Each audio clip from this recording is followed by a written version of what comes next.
दापोलीत दिनांक 21 आणि 22 मार्च रोजी भव्य दिव्य सांस्कृतिक महोत्सव. खऱ्या अर्थाने रंगणार कोकणातील कला आणि संस्कृतीचा उत्सव. मिळणार भरघोस पारितोषिके.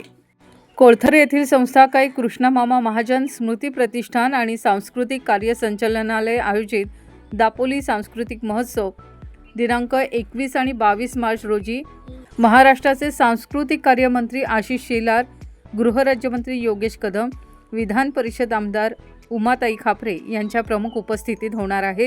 आणि या महोत्सवाचे खास आकर्षण सुप्रसिद्ध जय मल्हार फेम अभिनेते देवदत्त नागे हे उपस्थित राहणार आहेत. कृष्णमामा महाजन स्मृती प्रतिष्ठानच्या मार्फत आयोजित केला जाणारा दापोली सांस्कृतिक महोत्सव यावर्षी या महोत्सवाचं दुसरं वर्ष आहे आणि दिनांक 21 आणि 22 मार्च 2026 रोजी या महोत्सवाचं आयोजन आपण महाराष्ट्र सरकारच्या सांस्कृतिक कार्य संचालनालयाच्या मार्फत करतो.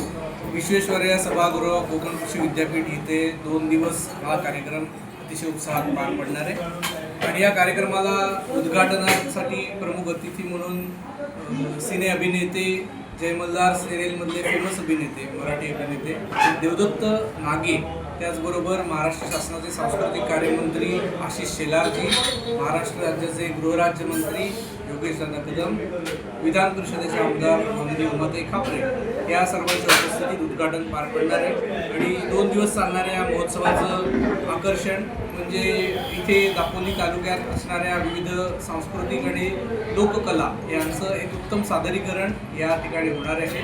त्याचबरोबर भक्तिरंग नावाचा एक कार्यक्रम 21 तारखेला होणार आहे, ज्याच्यामध्ये नृत्य, नाट्य, संगीत, वादन, गायन, अभिनय, चित्र या सगळ्याचा संगम आपल्याला बघायला मिळेल. आणि 22 तारखेला संध्याकाळी होणाऱ्या कार्यक्रमामध्ये सुप्रसिद्ध गायिका मधुरा कुंभार, सुप्रसिद्ध ढोलकी वादक निलेश परब, सुप्रसिद्ध गायक ऋषिकेश रानडे यांच्या संचाचा अतिशय उत्तम सुरतेचं छेडिता नावाचा कार्यक्रम देखील 22 तारखेला इथे होणार.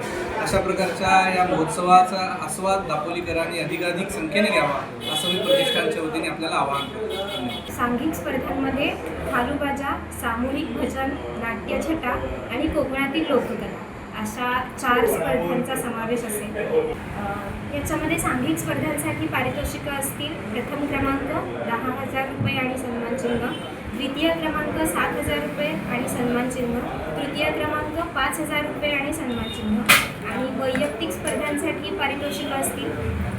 प्रथम क्रमांक 3,000 रुपये आणि सन्मानचिन्ह, द्वितीय क्रमांक 2,000 रुपये आणि सन्मानचिन्ह आणि तृतीय क्रमांक 1,500 रुपये आणि सन्मानचिन्ह. चित्रकला आणि रांगोळी या 2 स्पर्धांसाठी 16 वर्षांवरचे स्पर्धक समाविष्ट होऊ शकतात. बाकी कुठल्याही स्पर्धेसाठी वयोगटाची काही अट नाही आहे. सगळ्यांनी याचा लाभ घ्यावा. या महोत्सवात कोकणच्या संस्कृतीचे प्रदर्शन घडणार आहे. काठखेळ, जाखडी नृत्य, भजन यांचा संगम असणार आहे. त्याचबरोबर नृत्य, नाट्य, संगीत, चित्र यांचा अनोखा संगम पाहायला मिळणार आहे. ज्योती बिवलकर, दापोली वार्ता.